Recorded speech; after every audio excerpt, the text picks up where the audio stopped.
Bismillahirrahmanirrahim. Bismillahirrahmanirrahim. Alhamdulillahirabbil alamin. Wassalatu wassalamu ala asyrafil anbiya'i wal mursalin.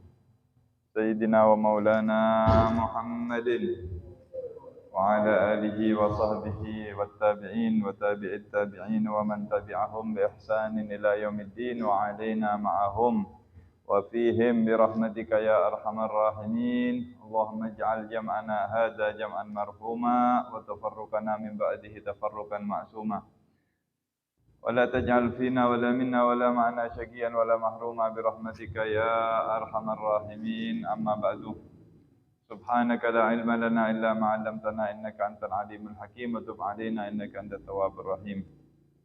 Hadiratul muhtaramin, para alim, para asatid, para sesepuh, para jamaah hadirin wal hadirat, wa nakhusu bidzikri akhinal kiram, akhinal mahbub al-ustaz Mastur Zaini hafizahullah wa ra'ah, dan yang saya banggakan remaja Masjid Adz-Dzakirin hafizakumullah wa ra'akumullah.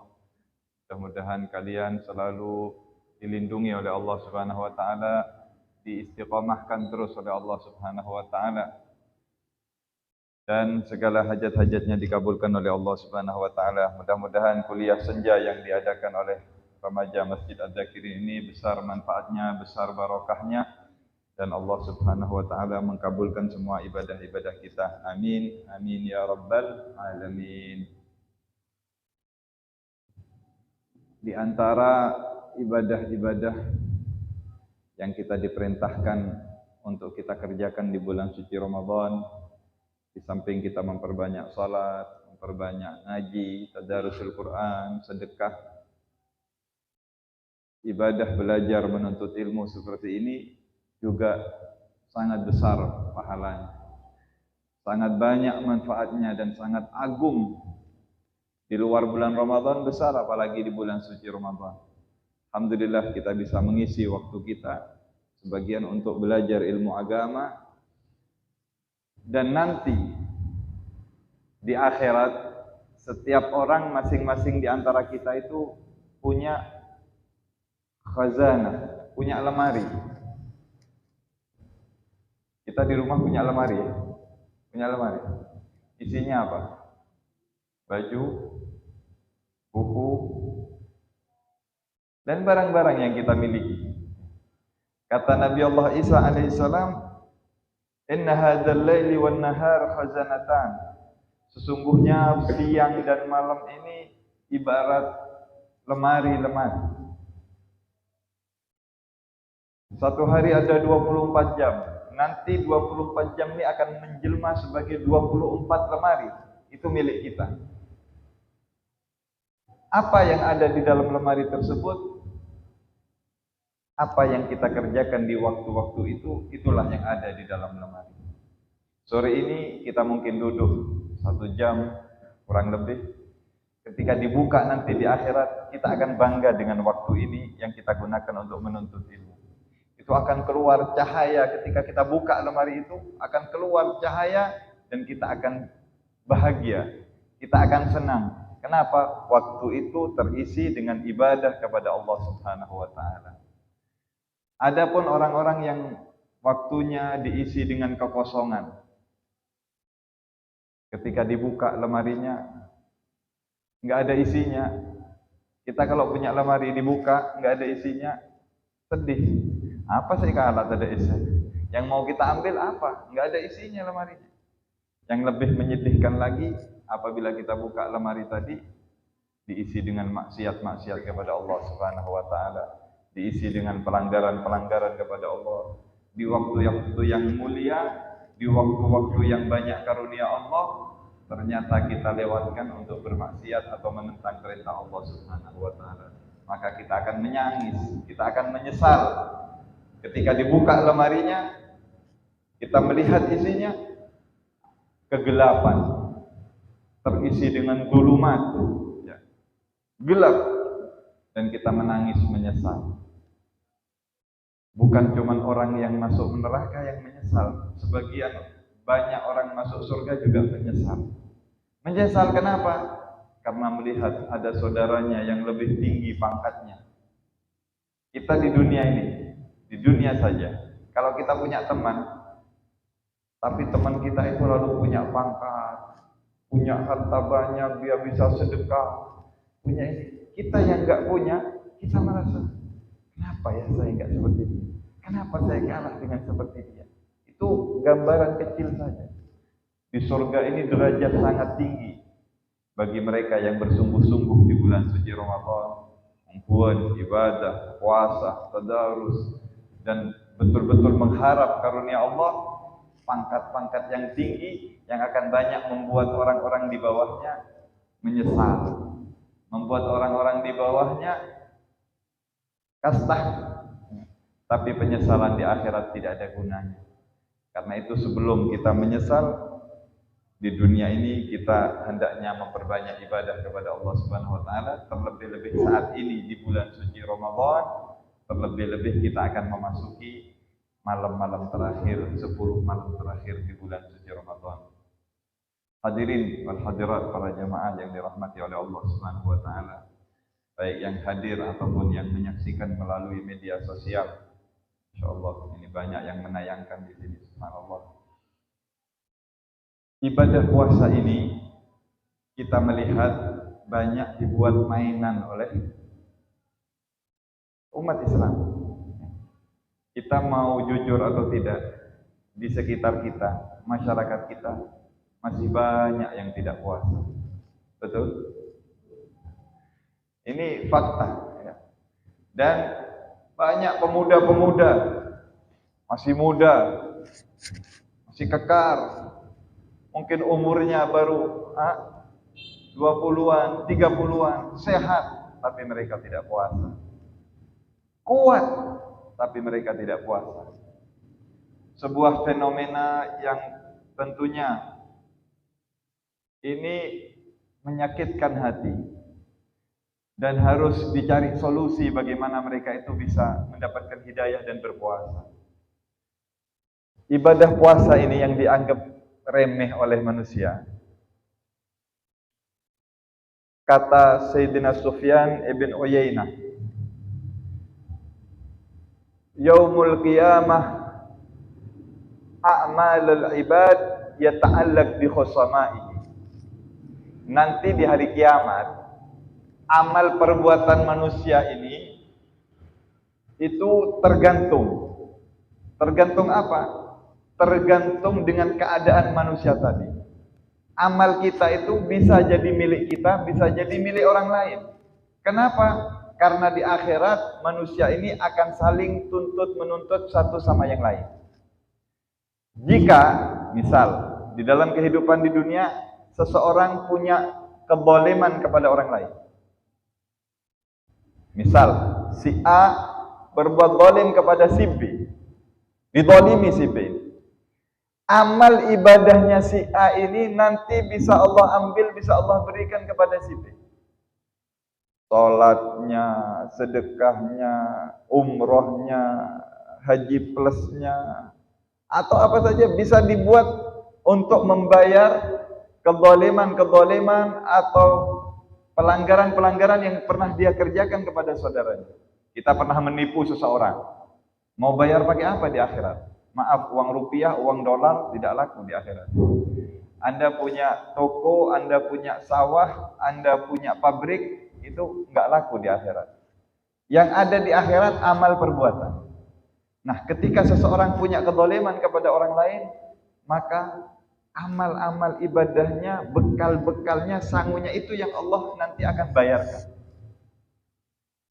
Karena itu Nabi mengatakan, atadruna manil muflis? Tahukah kalian siapa orang yang bangkrut, yang rugi?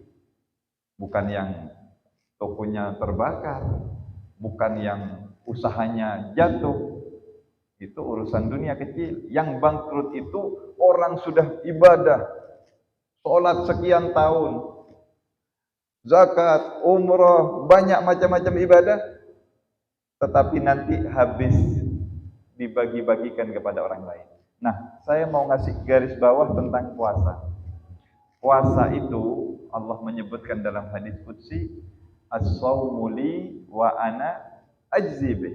Puasa itu untuk saya, kata Allah. Dan saya yang akan memberikan balasan kepada puasa. Karena manusia ini tidak bisa berbohong soal ibadah puasa. Kalau ibadah-ibadah yang lain kita masih bisa bohong. Tapi kalau puasa kita nggak mungkin bisa bohong. Boleh kita bohong, kita bilang puasa sama istri, kita bilang puasa sama teman, sama saudara, tapi sembunyi-sembunyi kita minum misalnya. Saudara kita tidak tahu, teman kita tidak tahu, tapi Allah tidak tahu. Allah tahu, berarti kita nggak puasa saat itu. Ketika kita sembunyi, makan, minum, walaupun tidak ada orang melihatnya, Allah melihat. Allah tahu, oh ini orang nggak puasa. Tetapi ketika seseorang berpuasa dengan betul-betul, dia capek bekerja, mungkin bekerja keras siang hari, capek, tapi ditahan. Dia puasa karena nyari ridhonya Allah Subhanahu wa taala. Nyari ridhonya Allah, kata Allah, subhanallah. Ini orang capek, haus, lapar. Dia bekerja, tapi dia puasa untuk aku, kata Allah, mencari ridhoku. Maka puasa yang seperti ini yang dikatakan ini puasa untuk saya dan saya yang mau balas. Ketika orang tadi punya masalah di akhirat, amalnya diambil. Mungkin orang ini punya kejahatan-kejahatan, pernah nipu orang, pernah nyuri barangnya orang, pernah diambil sholatnya diberikan, diambil zakatnya diberikan, diambil zikirnya diberikan. Ketika sudah habis semuanya tinggal puasa, ketika sampai kepada puasanya akan diambil oleh malaikat, dilarang oleh Allah. Puasa ini jangan diambil, kata Allah. Jangan, ini puasa untuk saya, kata Allah, dan saya yang akan membalasnya. Kata malaikat, ya Allah, ini orang dosanya masih banyak, ibadahnya sudah habis, apalagi yang mau dibayarkan? Sudah dosanya orang sudah ditimpahkan kepada dia, ibadahnya sudah habis, tinggal puasanya, ya Allah. Kata Allah, puasa jatah kotek, puasa jangan, biarkan ini, saya yang tanggung. Lalu bagaimana, ya Allah? Dosa-dosanya, kezalimannya, dosa-dosa dan kezalimannya saya yang tanggung, kata Allah Subhanahu wa taala. Saya yang akan mencarikan solusi untuk melusasi. Tapi puasanya jangan. Berkat ibadah puasanya yang sungguh-sungguh mencari ridha Allah, orang ini diselamatkan oleh Allah Subhanahu wa taala. Loh, kalau tidak puasa, apa boleh pas tak bojong tak puasa? Terus punya banyak dosa, punya banyak kesalahan, apa yang akan dia andalkan nanti di hadapan Allah Subhanahu wa taala? Apa yang menjadi sandaran pegangan dia untuk selamat? Karena itu, mari kita yang belum maksimal ibadah puasa kita, mungkin selama ini ya kita masih bolong-bolong atau belum serius ibadah, selagi masih Allah berikan kesempatan, Allah berikan buka untuk kita berubah, bertobat, berbuat baik, gunakan kesempatan ini sebaik-baiknya, ya. Manfaatkan akhir-akhir daripada bulan suci Ramadan ini dengan kita berusaha puasa dengan sebaik-baiknya. Kita meraih segala anugerah Allah Subhanahu wa taala. Saya bawa kitab di sini. Saya nggak tahu kitab ini sudah pernah ada yang baca atau belum. Tapi saya akan sedikit menyebutkan beberapa perkara penting, Masya Allah. Ini kitab fikih tentang khusus puasa. Ya, kitab fikih puasa dikarang oleh seorang ulama muda bernama Al-Habib Muhammad Amin bin Syekh Abu Bakar dari Jember. Insyaallah mungkin sebagian remas sudah tahu. Beliau mondok di Madinah 23 tahun. Muridnya Habib Zain bin Sumit, alim luar biasa. Sambil mondok beliau banyak ngarang-ngarang, Masya Allah. Ada sudah lebih mungkin 20-an karangan kitabnya. Dan di antara salah satu karangannya yang sangat indah, sangat baik, fikih puasa menurut madhab Imam Syafi'i. Ini dapatnya beliau duduk di pondok ya sambil belajar, sambil mendengarkan faedah, beliau kumpulkan, beliau bukukan. Masya Allah. Kalau yang punya rezeki, punya uang, saya anjurkan beli kitab ini karena sangat detail dan insya Allah puasa kita bisa lebih sempurna.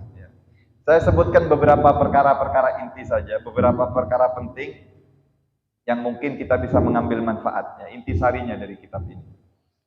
Saya tidak baca dari awal, tapi saya loncat saja.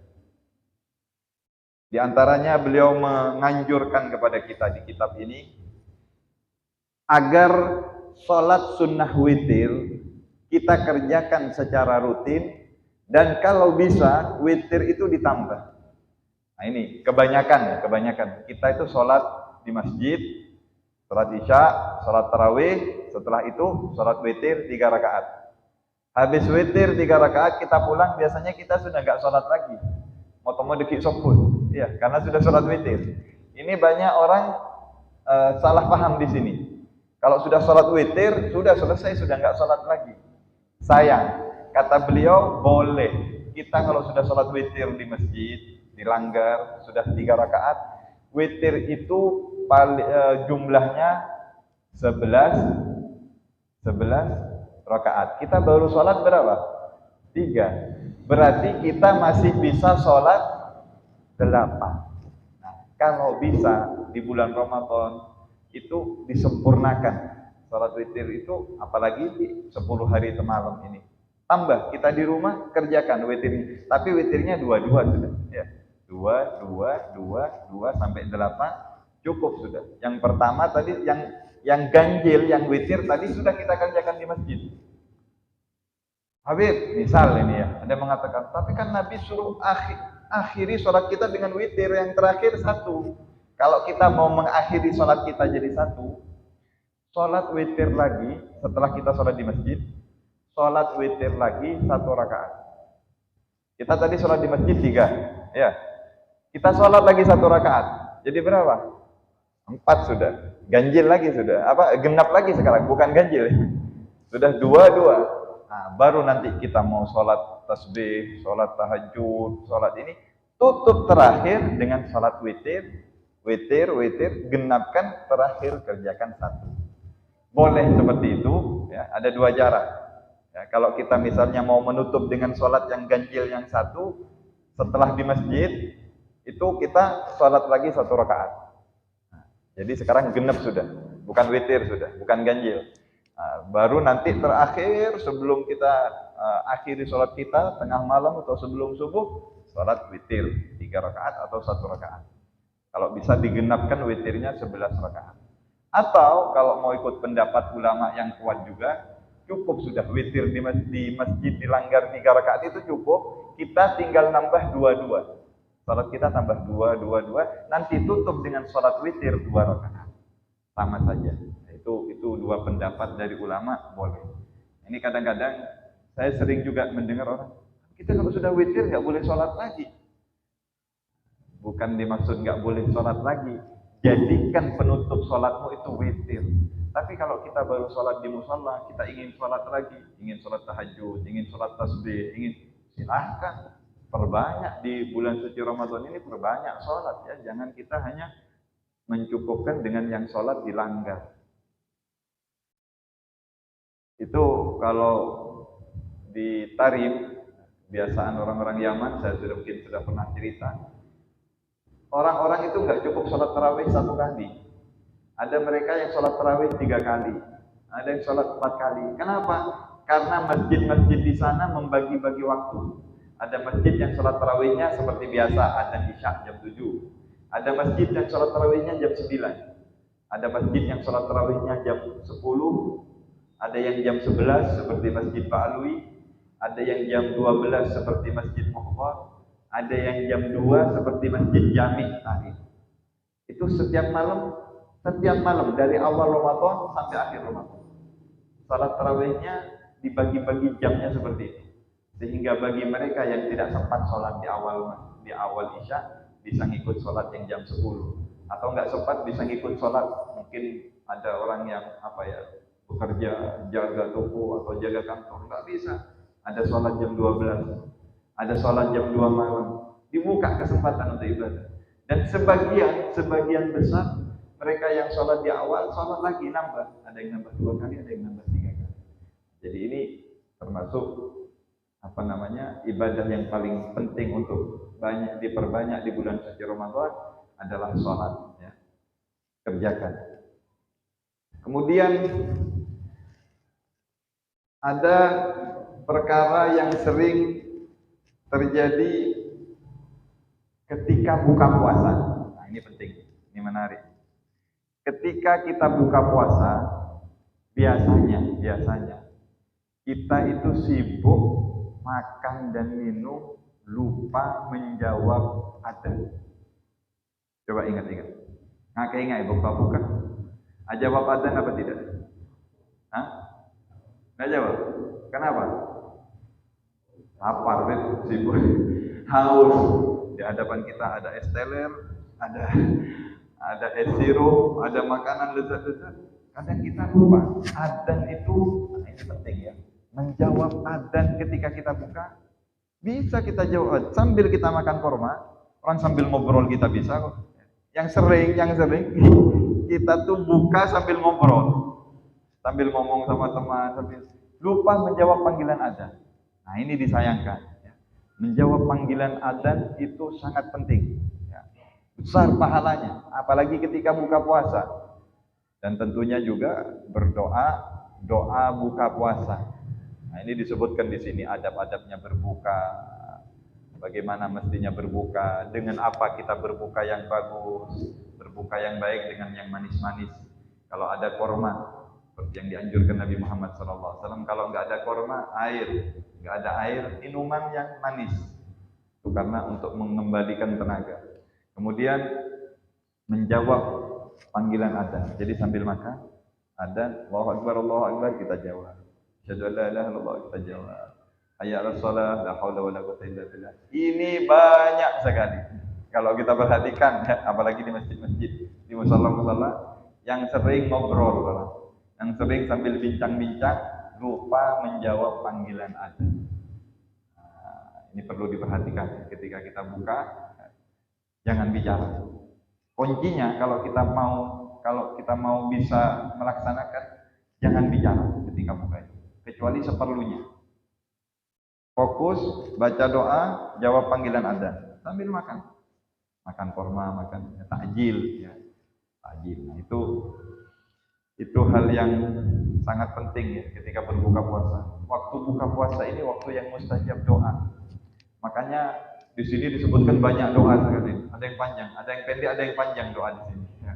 Tapi yang penting kita cukup baca Allahumma laka sumtu wa bika amantu wa ala rizqika afdartu dhahabatit tama wa fallatil uruq wa thabatal ajr insyaallah. Ya azim, ya azim, ya azim, ighfir dzambil azim fa innahu la yaghfiru dzambil azim illa al azim. Ketika seseorang membaca doa ketika buka puasa, itu dosanya berjatuhan, dosanya diampuni oleh Allah Subhanahu. Coba kita renungkan. Baca doa ketika buka, dosanya diampuni oleh Allah Subhanahu wa taala. Sayang, 1000 sayang kalau dilewatkan. Waktu yang mustajab, waktu yang luar biasa. Buka sudah dapat pahala. Baca doa, dosanya diampuni oleh Allah. Ya Allah, ini orang puasa kata Allah. Baca doa, diampuni dosanya oleh Allah Subhanahu wa taala. Jangan disia-siakan dan jangan kita main-main ketika buka puasa. Fokus sebentar, serius, sambil jawab panggilan adzan, sambil baca doa buka, sambil buka, dan manfaatkan waktu itu. Kemudian diantaranya yang disebut oleh beliau di sini, babu mubtilatis shaum, bab perkara yang bisa membatalkan puasa. Banyak hal ya. Disebutkan dari hal diantaranya yang saya penting mau sebutkan, hal-hal yang dapat menghapus pahala puasa akan tetapi tidak membatalkan puasa. Orangnya puasanya sah tapi nggak dapat pahala. Oleh apa? Oleh apa, Beb?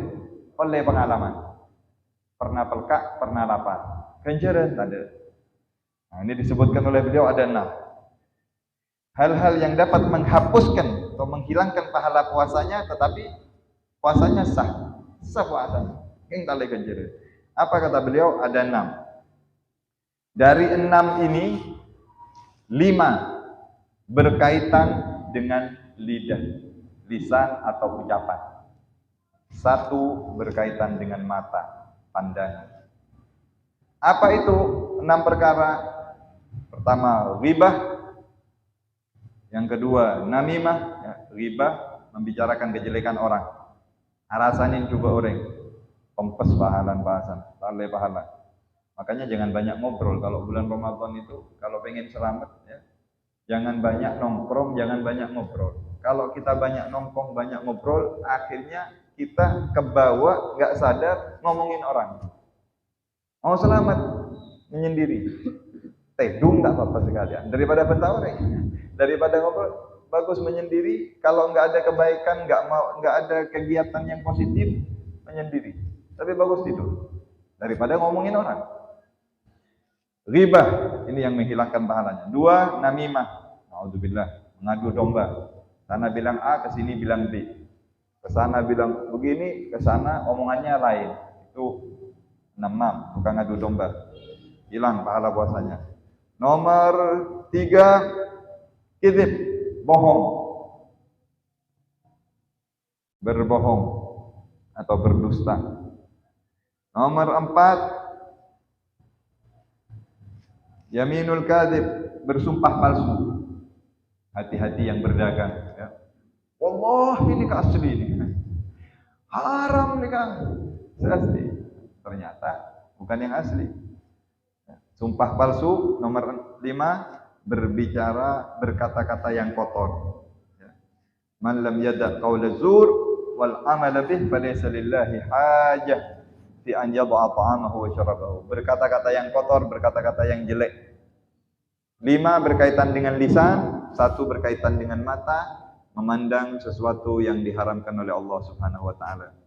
Hati-hati di handphone kita, di internet kita. Kadang-kadang disuguhkan ya. Kita nggak mau buka tapi ada iklan. Ya, internet begitu. Subhanallah.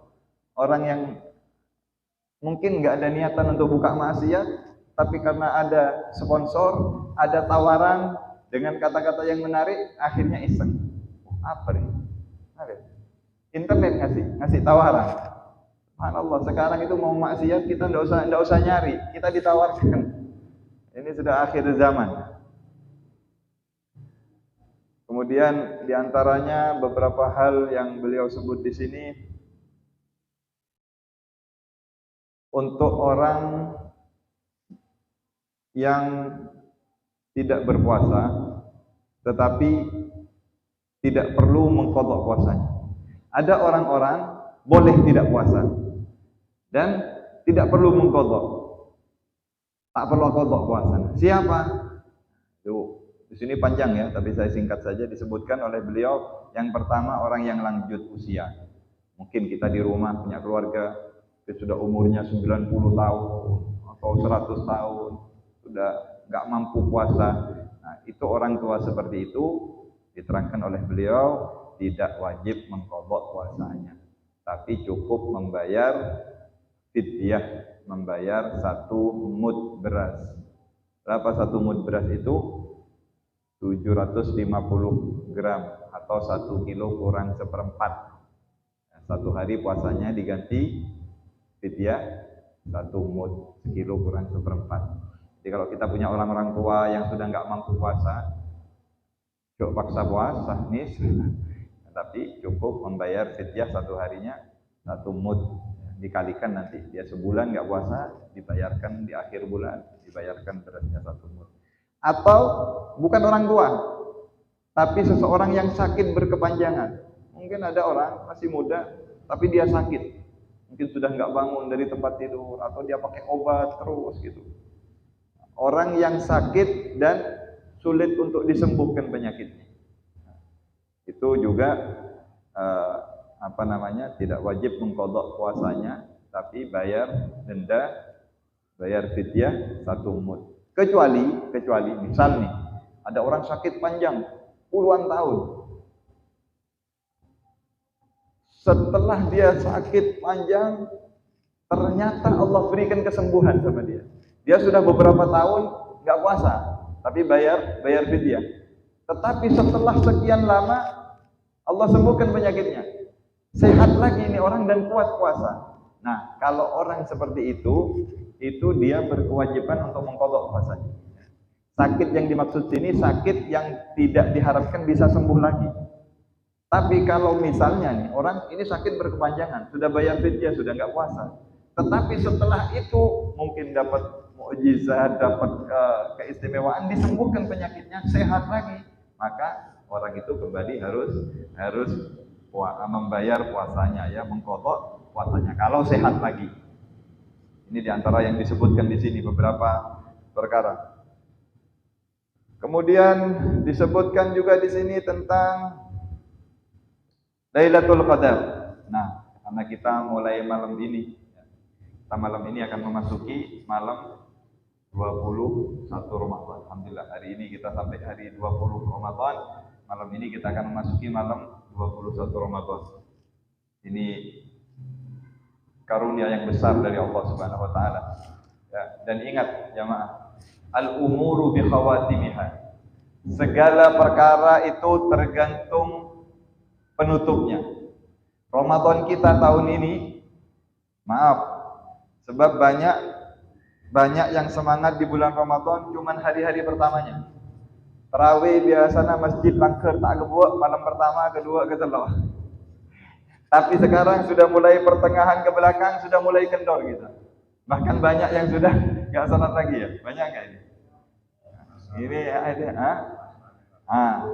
sajen kemudi, ya, sajen ke belakang, sambil dikasih oleh Allah keistimewaan 10 malam terakhir dikasih Lailatul Qadar. Jen tanda masjid, pasar jen ramai. Pasar macet, nggak bisa lewat kita kalau ke pasar. Ini sebuah tipu daya dari iblis, tipu daya dari setan untuk mengalihkan kita supaya kita nggak dapat malam Lailatul Qadar, supaya kita nggak bisa memperoleh keistimewaan dari Allah, supaya kita sibuk dengan dunia. Dan sayang, fenomena ini sudah berlangsung sekian tahun, dan mungkin nggak tahu sampai kapan. Seandainya umat Islam mau sadar, umat Islam tahu fadilahnya 10 malam terakhir, apa yang dilakukan Nabi Muhammad SAW 10 malam terakhir? Yang dilakukan Rasulullah 10 malam terakhir, kalau kita ingin meladani Rasulullah, kalau kita mau ngikuti Rasulullah, syadda mi'zarah. Rasulullah mengencangkan sabuknya, mengencangkan sarungnya. Ini isyarat, ya, tanda beliau akan beribadah dengan gigih, akan meninggalkan keluarganya. Sudah 10 malam terakhir khusus ibadah untuk Allah Subhanahu wa taala. Enggak ada untuk yang lainnya. Enggak ada untuk main-main, enggak ada untuk santai, enggak ada untuk dunia, untuk keluarga, enggak ada. Tapi dikencangkan, isyarat beliau fokus untuk ibadah kepada Allah Subhanahu wa taala. Kemudian i'tikaf. Bahkan dikatakan Rasulullah 10 hari itu i'tikaf. Menemui istrinya, menemui keluarganya nanti setelah Idul Fitri atau Lebaran, baru ketemu keluarganya. Tapi mulai masuk 10 malam terakhir, beliau khusus i'tikaf, memanfaatkan. Nabi yang sudah diampuni dosanya, yang sudah mulia di sisi Allah, beliau masih giat ibadah. Bagaimana dengan kita yang jelas-jelas kita banyak kekurangan, kita banyak dosa, dan ibadah kita banyak sekali, banyak sekali kekurangan-kekurangannya, dan masih jauh ibadah kita. Makanya mulai masuk malam ini kita manfaatkan 10 malamnya. Waktu itu seperti pedang, cepat. Sekarang ini kita melihat tulisan-tulisan marhaban ya Ramadan masih terpampang lebar, ya. Spanduk-spanduk bertulisan selamat datang bulan suci Ramadan, marhaban ya Ramadan. Baru saja kita mengucapkan selamat datang, ternyata Ramadan sudah akan pergi. Ternyata Ramadan sudah akan memasuki malam-malam terakhir. Tidak ada kekuatan apapun di dunia ini yang bisa megang bulan suci Ramadan supaya jangan pergi. Bulan Ramadan akan pergi, akan meninggalkan kita. Terus waktu ini berlalu, kita siap, kita gak siap, kita sadar, segera akan meninggalkan kita dengan segala kesan dan pesannya dan apa yang kita perbuat di dalamnya. Karena itu manfaatkan malam-malamnya, jam, menit, dan detik-detiknya sebanyak-banyaknya kita lakukan ibadah, lakukan ketaatan-ketaatan, kebaikan kepada Allah Subhanahu wa taala. Jangan ada waktu yang kosong tersia-sia, terutama di 10 malam terakhir ini.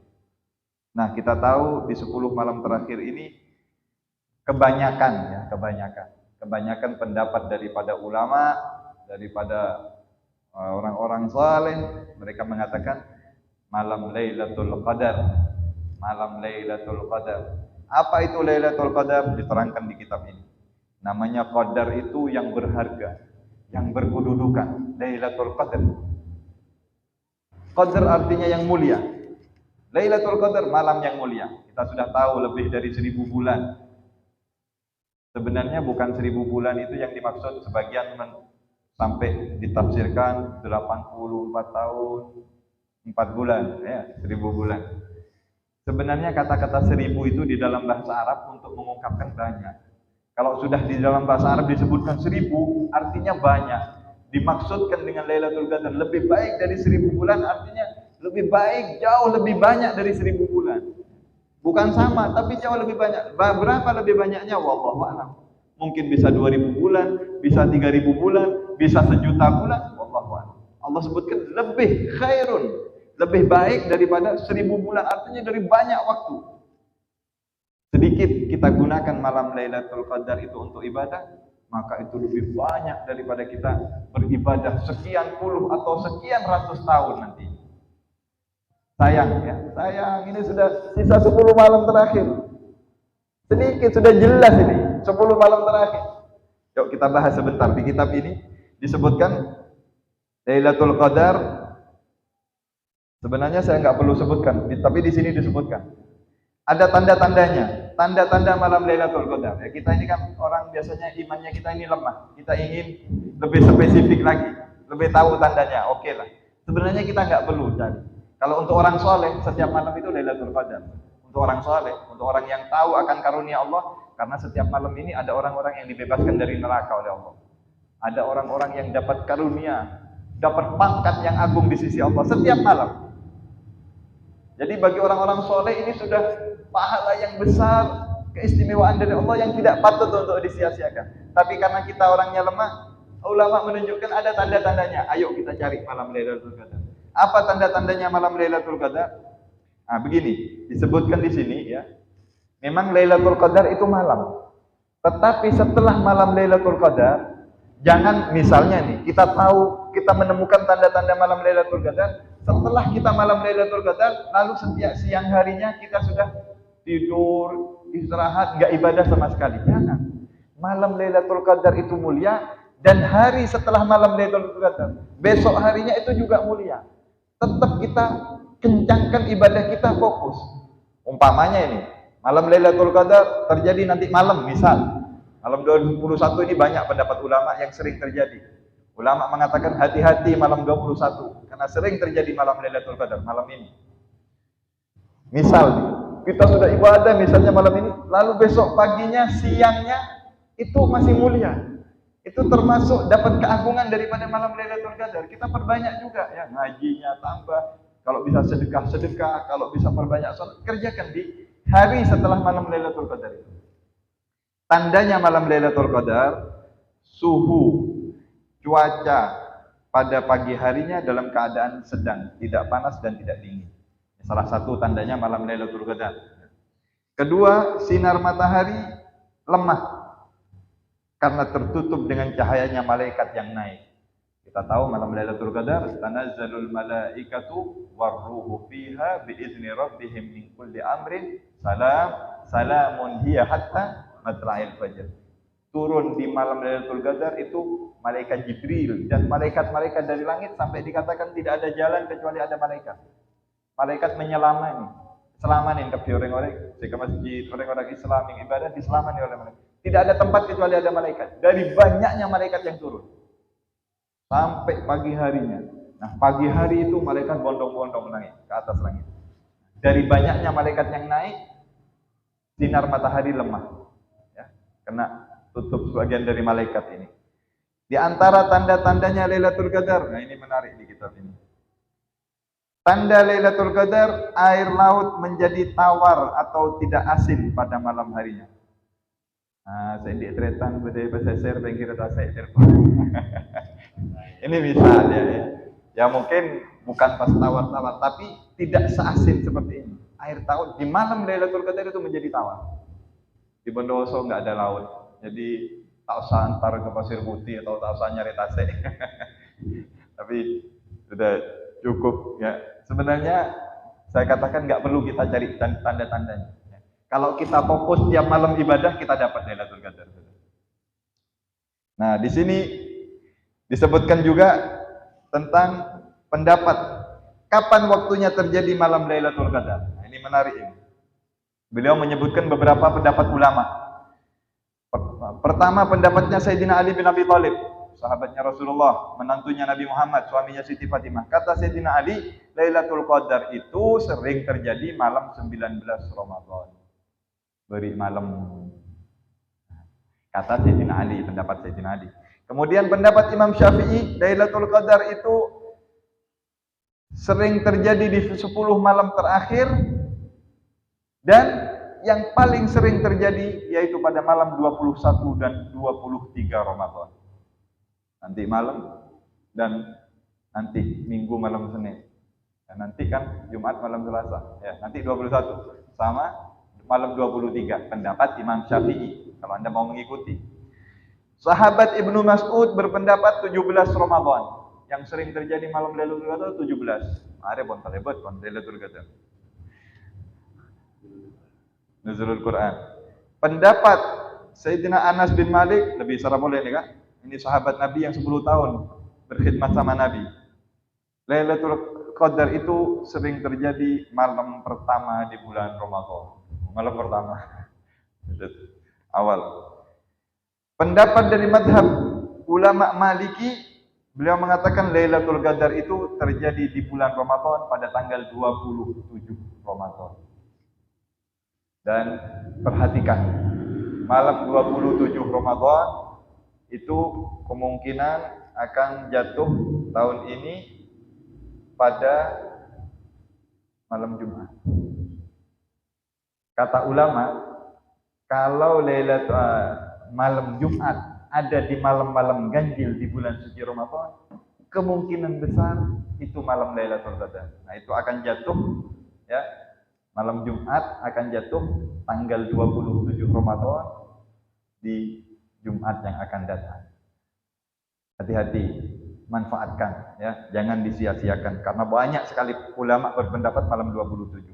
Al-Imam Hasan Al-Basri mengatakan Lailatul Qadar sering terjadi dari tanggal 11 sampai tanggal 20. 10 hari pertengahan. Mari pun sampai malam ada. Itu pendapat ulama Imam Hasan Basri. Yang paling menarik pendapat Imam Ghazali ya. Pendapat Imam Ghazali, beliau ngasih rumus. Nah, bukan menentukan tapi ngasih rumus. Kalau awal Ramadan jatuh pada hari Senin, pertama kita puasa hari Senin, maka Lailatul Qadar terjadi malam 21 Ramadan. Kalau hari Senin. Kalau terjadi pada hari Selasa dan Jumat, kebanyakan 27 Ramadan. Ini pendapat Imam Ghazali. Kalau Ramadan awalnya jatuh pada hari Kamis, maka Lailatul Qadar akan terjadi malam 25 Ramadan. Kalau bulan Ramadan terjadi pada hari Sabtu, maka kebanyakan terjadi pada tanggal 23 Ramadan. Kemarin hari apa kita Ramadan? Awalnya Ahad. Kalau hari Ahad kapan terjadi malam Lailatul Qadar? Hah? Belum saya sebutkan. Sekarang saya sebutkan. Kalau awal Ramadan terjadi pada hari Ahad atau Rabu, Ahad dan Rabu, maka kebanyakan Lailatul Qadar itu terjadi malam 29. Nah, masih belum. Masih ada kesempatan. Setelah kita rangkum, ada ulama yang mengatakan, ada Imam Quryubi, siapa ini mengatakan, selama saya pakai ya kaidah yang ditulis oleh yang disebutkan oleh Imam Ghazali ini, kata ulama ini seorang saleh, orang walinya Allah. Saya pakai rumusnya Imam Ghazali ini untuk Lailatul Qadar. Selama saya pakai rumus ini, selama itu saya tidak pernah meleset, saya selalu dapat malam Lailatul Qadar. Katanya si ulama ini yang mengatakan, saya pakai rumusnya Imam Ghazali sekian puluh tahun, saya tidak pernah meleset, saya selalu mendapatkan malam Lailatul Qadar. Dan beliau gunakan untuk ibadah. Cuman masalahnya kemarin ada yang puasa hari Minggu, ada yang puasa hari Sabtu. Mana yang betul? Wallahu a'lam. Ya. Paling aman ya. Kalau hari Sabtu tadi, misal ini, kalau kita kita mau hati-hati, tanggal 23 Ramadan terjadinya, kalau hari Sabtu. Kalau mau aman, ya, kata ulama, di 10 malam terakhir, di malam-malam ganjil. Aman sudah. Nanti malam 21, malam 23, malam 25, 27, 29. 5 malam, ya. Masa 5 malam kita nggak bisa gunakan ibadah kepada Allah yang mungkin menyebabkan kita dapat surga, menyebabkan kita bahagia selama-lamanya. 5 malam pun jelas ya. Sekarang ini sudah dikasih spesial lagi. Masa nggak bisa? Bukan nggak bisa, tapi banyak orang yang nggak diberi hidayah oleh Allah. Mudah-mudahan kita termasuk yang diberi hidayah oleh Allah Subhanahu Wa Taala. Jadi manfaatkan malam Lailatul Qadar ini dengan sebaik-baiknya. Gimana Habib caranya kita melewati malam Lailatul Qadar? Oh, ini beliau sebutkan di sini. Adab-adab bagi seseorang yang melihat terjadinya tanda malam Lailatul Qadar. Mungkin kalian diberi oleh Allah perasaan, terus tahu mungkin ada tanda-tanda yang tadi, ini Lailatul Qadar. Mungkin berdasarkan rasain aing tasik, tabur misalnya ya. Terus tanda-tandanya nampak Lailatul Qadar. Bagi yang tahu tanda-tanda melihat Lailatul Qadar, nggak perlu sibuk mengumumkan atau apa terus Lailatul Qadar, atau sibuk di medsos share malam ini Lailatul Qadar, ayo semuanya ibadah. Nggak perlu. Kalau Anda tahu malam Lailatul Qadar, maka sibukkan diri Anda dengan ibadah. Jangan sibuk mikir orang, Anda sibuk karena ini malam ini kan yang sekolahnya. Malam itu cepat berlalu. Perbanyak Anda beribadah kepada Allah Subhanahu Wa Taala, bersyukur kepada Allah, minta ampunan kepada Allah, bersihkan hati. Nah, gimana Habib caranya untuk dapat malam Lailatul Qadar? Caranya melewati malam Lailatul Qadar sangat mudah. Kalau kita lakukan beberapa hal ini, Anda sudah mendapatkan malam Lailatul Qadar. Pertama, salat Isya berjamaah. Isya dan subuhnya berjamaah. Kalau Anda salat Isya dan subuh berjamaah, itu Anda sudah dipastikan sudah dapat bagian dari malam Lailatul Qadar. Nah, kalau sudah salat Isya berjamaah, otomatis kan berarti kita di musala, di masjid lanjutkan salat tarawih sama salat witirnya. Ya. Artinya kita salat Isya, maksudnya istiqomahkan di 10 malam terakhir ini, istiqomahkan, jangan sampai kita putus daripada salat Isya dan sholat tarawih kita di masjid atau di musala kita. Apapun yang terjadi, jangan. Apalagi soal urusan mau beli baju, mau beli sandal, aduh itu nomor 10. Masa nggak ada waktu lain? Masa harus ngambil waktunya sholat Isya dan tarawih ini kita beli-beli? Karena itu usahakan Isya berjamaah, subuh berjamaah. Kemudian usahakan di malam-malam itu, 10 malam ini kita sedekah. Walaupun 2.000 rupiah, 2.000 rupiah tidak bisa sedekah. Ini anggaplah ya, untuk mungkin kita ini orang miskin, kita nggak punya, sisihkan 2.000 rupiah atau 1.000. Yang kalau mampu banyak silahkan, Anda mampu 10.000, mampu 100.000, setiap malam sedekahkan. Kalau kena malam Lailatul Qadar, misalnya Anda sedekah 2.000, kena malam Lailatul Qadar, 2.000 kali setahun berapa hari setahun? 365 hari setahun, dikalikan 1.000 bulan, berapa itu pahalanya? Walaupun 2.000 rupiah, Anda bisa mengalahkan orang yang sudah sedekah ratusan juta rupiah. Setiap malam Lailatul Qadar, mungkin kita mau ke tarawih ya, ke masjid, bawa uang 2.000. Yang bisa lebih, bawa lebih, bawa 50.000. Lirik siapa orang-orang miskin yang ada di sekitar Anda, siapa mungkin janda-janda, orang yang membutuhkan, berikan itu. Setiap malam, malam ini berhikmah lakuna berhikmah temur, lakuna madeje, lakuna malam besok ini. Setiap malam usahakan, walaupun hanya 2.000, 5.000 rupiah di malam Lailatul Qadar. Itu Anda pasti dapat pahalanya sedekah dan dilipat gandakan yang begitu banyak oleh Allah Subhanahu Wa Taala.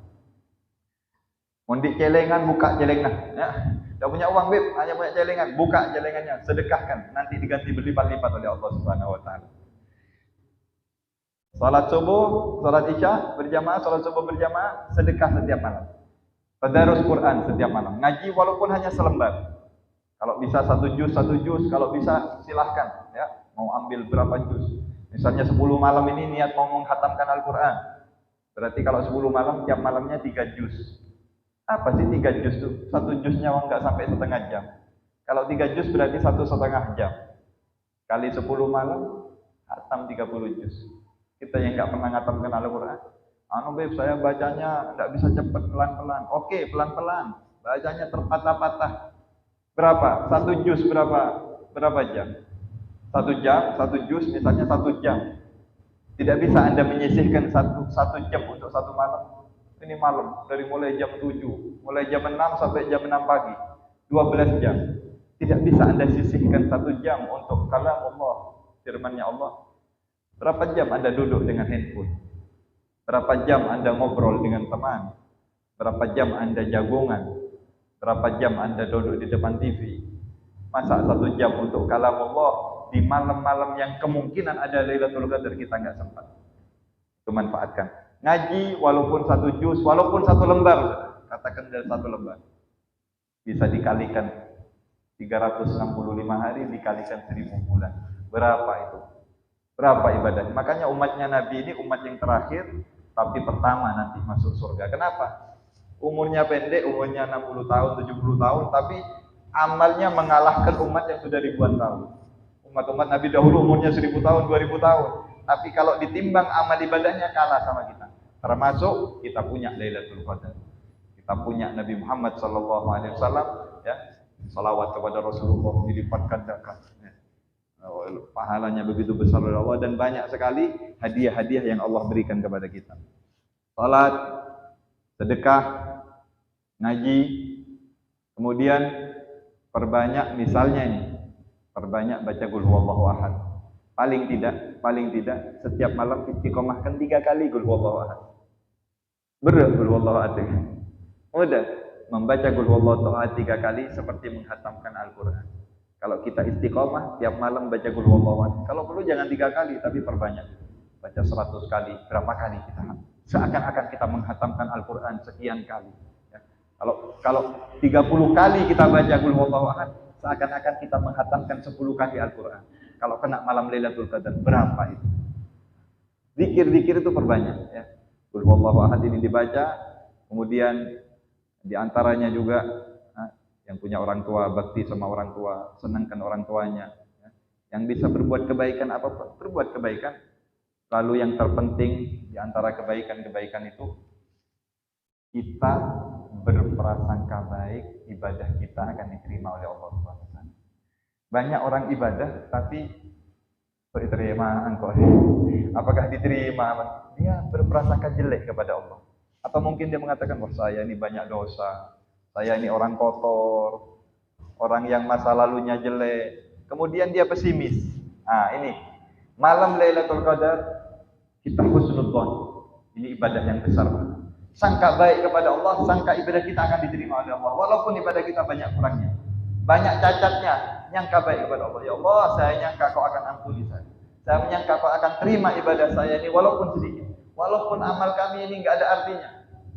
Kalau kita renungkan, coba kita renungkan. Di sekitar kita atau di dunia ini, banyak para orang-orang saleh, banyak wali-walinya Allah, banyak orang-orang yang mustajab doanya, tidak ada batas antara dia dengan Allah. Siapa kita ini? Siapa engkau dia? Di situ ada hambanya Allah yang sekian. Ada satu orang ibadah yang ngaji sekian sehari hatam Quran. Ada orang yang sholat sekian ratus rakaat. Ada orang yang melakukan ini, melakukan itu. Ada orang yang sedekah sekian banyak. Siapa kita? Apa amal kita ini? Kalau kita lihat diri kita lalu kita melihat di sekitar kita banyaknya orang soleh. Siapa aku ini ya Allah? Tentu tidak akan dianggap olehmu, tentu tidak akan dilihat olehmu. Tapi kami berprasangka baik kepadamu ya Allah. Kami husnudzon, engkau akan terima amal ibadah kami. Dan tolong ya Allah, berkatnya orang-orang saleh, berkatnya hamba-hambamu yang kau cintai, yang kau banggakan, berkatnya orang-orang yang kau senangi, masukkan kami ya Allah. Terima kami berkat mereka ya Allah. Meminta kepada Allah. Sangka baik kepada Allah, husnudzon kepada Allah, dan nyangka ibadah kita diterima oleh Allah Subhanahu wa taala. Ya. Apapun yang kita kerjakan, sedikit apapun, sebisa apapun, sangka baik amal kita ibadah akan diterima oleh Allah. Insyaallah kita dikaruniakan oleh Allah malam Lailatul Qadar, dikaruniakan oleh Allah Subhanahu wa taala karunia-karunia-Nya yang diberikan kepada hamba-hambanya yang saleh. Untuk para pemuda, saya sarankan beli kitab ini ya. Ini saya hanya baca cuplikan-cuplikan saja. Kitabnya ada 300 lebih, ada 320-an halaman ya. Nah, ini bahasa Indonesia, kitabnya bahasa Indonesia sudah diterjemah. Bagus kan? Hah? Nah, nanti insya Allah di kolektif saya akan datang ke ini pengarangnya. Percetakannya di Jember ini, di Balung, dan dicetak dicetak di Jember. Saya kemarin telepon, saya mau beli, sudah habis, laris manis ini kitab. Tapi insya Allah akan dicetak lagi ya. Untuk para pemuda, para remaja, saya anjurkan supaya ibadahnya lebih sempurna, beli kitab ini dan buat pegangan. Jadi tiap tahun Ramadan kita sudah punya pegangan. Baca sama anak, istri kita, keluarga kita. Ya, banyak sekali. Di sini juga disebutkan perbedaan-perbedaan. Oh, ulama ini membenarkan begini. Oh, ini begini. Oh, hal-hal yang membatalkan puasa apa? Ini. Oh, katanya ulama ini boleh, katanya ya. Kita nggak cukup kalau kita baca di sini karena kitabnya terlalu tebal. Saya sarankan Anda beli, Anda baca sendiri ya. Ini sangat luar biasa. Saya kira kalau mungkin harganya nggak sampai 100.000 lah. Wallahu a'lam, kurang lebih ya, karena agak tebal juga. Mungkin antara 50 sampai 100.000. Tapi saya masih mau cari ini karena kemarin saya ngajar juga kitab ini dan banyak yang mau beli. Banyak yang mau beli. Nah, kita beli pulsa sekarang, beli paketan 100.000 tiap minggu kita kuat. Masa beli kitab sekali seumur hidup kita pakai. Mungkin dipakai sampai anak cucu kita ini kitab, dan isinya ilmu pengetahuan ya, yang luar biasa.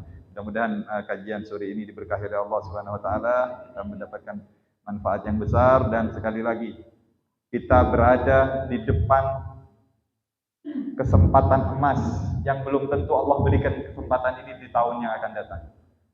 Mungkin bisa jadi ini Ramadan yang terakhir, wallahu a'lam ya. Apalagi kemarin ini kita tahu banyak orang yang meninggal berjamaah.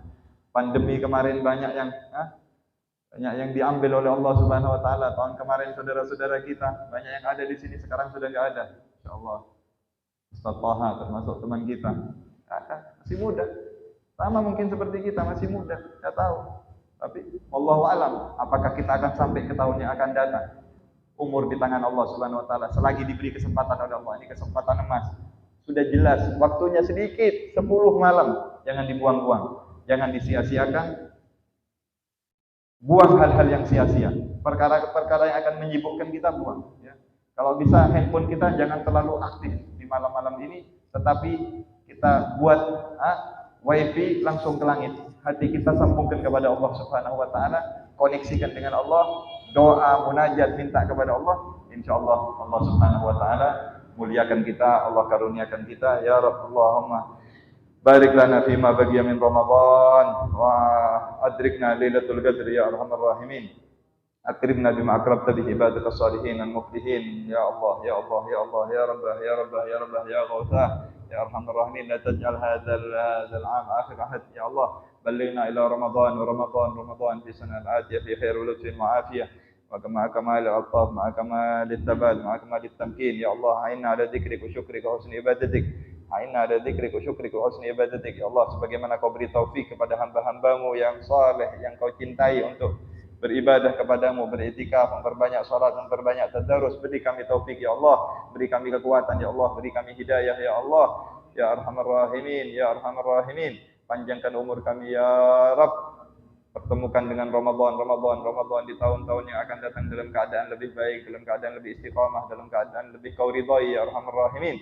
Ya arhamar rahimin, ya akrabal akramin. Jadikan Ramadan tahun ini Ramadan paling berkah ya Allah. Jadikan berkat bulan Ramadan tahun ini Kau angkat segala musibah, bala, bencana, penyakit ya arhamar rahimin dari negeri kita, dari masyarakat kita ya arhamar rahimin. Pandaikan yang bodoh ya Allah, berikan petunjuk kepada yang tersesat ya Allah, kembalikan mereka yang hilang dan yang mereka yang jauh tersesat ya Allah arhamar rahimin. Buka hatinya yang masih belum Kau buka, berikan hidayah ya Allah, terangkan hatinya ya Allah.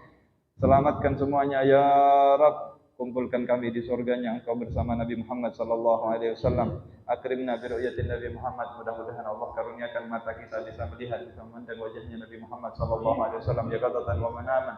Mudah-mudahan Allah karuniakan kita masih bisa berangkat ke tanah suci, bisa naik haji, bisa umrah ya arhamar rahimin. Ya arhamar rahimin ya akramal akramin. Mudah-mudahan bisa berziarah Nabi Muhammad sallallahu alaihi wasallam, bisa mengikuti meneladani Nabi Muhammad sallallahu alaihi wasallam ala hadhihi niyyah wa likulli niyatin salih jamin syamilan min khairat dunya wal akhirah ila hadratin Nabi Muhammad sallallahu alaihi wasallam bi sirril Fatihah. A'udzu billahi minasyaitonir rajim. Bismillahirrahmanirrahim. Alhamdulillahirabbil alamin arrahmanir rahim maliki yaumiddin.